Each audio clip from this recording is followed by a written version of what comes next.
ಮೊದಲ ಬಾರಿಗೆ BJP West ಬೆಂಗಾಲಲ್ಲಿ ಸರ್ಕಾರ ಮಾಡ್ತಾ ಇದೆ. ಅದೊಂದು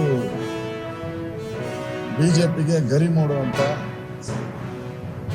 ಒಂದು ಕೀರ್ತಿ ತರ್ತಕ್ಕಂಥ ಒಂದು ಸಂದರ್ಭ. ಈ ಸಂದರ್ಭದಲ್ಲಿ ಬೆಳಗ್ಗೆ 9 ಗಂಟೆಗೆ ನರೇಂದ್ರ ಮೋದಿಯವರು ಬೆಂಗಳೂರಿಗೆ ಬರ್ತಾ ಇದ್ದಾರೆ, HAL ಏರ್ಪೋರ್ಟ್. ಆ ಸಂದರ್ಭದಲ್ಲಿ ಅವ್ರಿಗೆ ಬೆಂಗಳೂರು ಜನತೆ ಪರವಾಗಿ ನಾವು ಅವ್ರಿಗೆ ಗೌರವ ಅರ್ಪಣೆಯನ್ನು ಮಾಡ್ತೀವಿ. ಅವರು ಸುಮಾರು ಅರ್ಧ ಗಂಟೆಗಳ ಕಾಲ ಬೆಂಗಳೂರಿನ HAL ಏರ್ಪೋರ್ಟ್ ಮುಂಭಾಗದಲ್ಲಿ ಬಂದು ನಮ್ಮನ್ನೆಲ್ಲ ಉದ್ದೇಶಿಸಿ ಭಾಷಣ ಮಾಡೋರಿದ್ದಾರೆ. ಸುಮಾರು ಅರ್ಧ ಗಂಟೆಗಳ ಕಾಲ ನಮ್ಮ ಜೊತೆ ಇರ್ತಾರೆ. ಸೊ ನಾನೀಗಾಗಲೇ ರಾಜ್ಯದ ಅಧ್ಯಕ್ಷರ ಜೊತೆನೂ ಮಾತಾಡಿದ್ದೀನಿ. ರಾಜ್ಯದ ಅಧ್ಯಕ್ಷರು ಕೂಡ ಚಿತ್ರದುರ್ಗ ಕಾರ್ಯಕ್ರಮ ಮುಗಿದ ಮೇಲೆ ಇಲ್ಲಿಗೆ ಬರ್ತಾರೆ. ನಾವು ಆ ಕಾರ್ಯಕ್ರಮದಲ್ಲಿ ಇರ್ತೀವಿ. ಬೆಂಗಳೂರಿನ ಜನತೆಗೆ ಕುರಿತು ಭಾಷಣವನ್ನು ಮಾಡ್ತಾರೆ ಅವರು.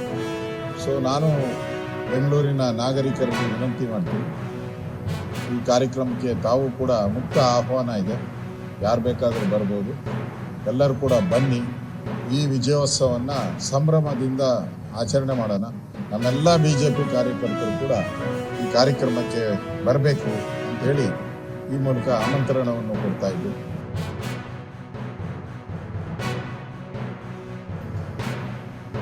ನೇರವಾಗಿ ತೃಣಮೂಲ ಕಾಂಗ್ರೆಸ್ಸಿನ ಕಾರ್ಯಕರ್ತರು ಅಂದ್ರೆ ಅವ್ರಿಗೆ ಗಲಭೆ ಆಗಬೇಕು.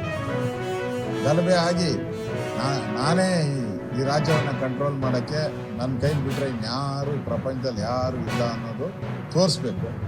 ಪೊಲಿಟಿಕಲ್ ಗಿಮಿಕ್ ಮಾಡಬೇಕು, ಚಲಾವಣೆಯಲ್ಲಿರಬೇಕು. ಸೋತ್ ಮನೆ ಸೇರಿದ್ರು ಅಂತ ಆಗಬಾರ್ದು, ಚಲಾವಣೆಯಲ್ಲಿರಬೇಕು. ಏನಾದರೂ ಒಂದು ಗಿಮಿಕ್ ಮಾಡಿ ಚಲಾವಣೆಯಲ್ಲಿರಬೇಕು ಅಂತ ಮಾಡ್ತಾ ಇರೋವಂಥ ಒಂದು ನಾಟಕ ಆಯಿತು ಅಷ್ಟೇ. ಇದ್ರಲ್ಲಿ ಏನೂ ಇಲ್ಲ. ಕಾನೂನು ಪ್ರಕಾರ 7ನೇ ತಾರೀಕು ಆದಮೇಲೆ ಎಂಟೈರ್ ಡಿಸಾಲ್ವ್ ಆಗ್ತದೆ. ಅಸೆಂಬ್ಲಿನೇ ಡಿಸಾಲ್ವ್ ಆದಮೇಲೆ ಈ ಅಮ್ಮ ಗೆದ್ದೂ ಇಲ್ಲ, ಸೋತ್ ಹೋಗಿದ್ದಾರೆ. MLAನೂ ಇರಲ್ಲ, ಮತ್ತೆ ಕ್ಲೈಮೇ ಮಾಡೋ ಬರಲ್ಲ. ನಾಟಕ ಅಷ್ಟೇ.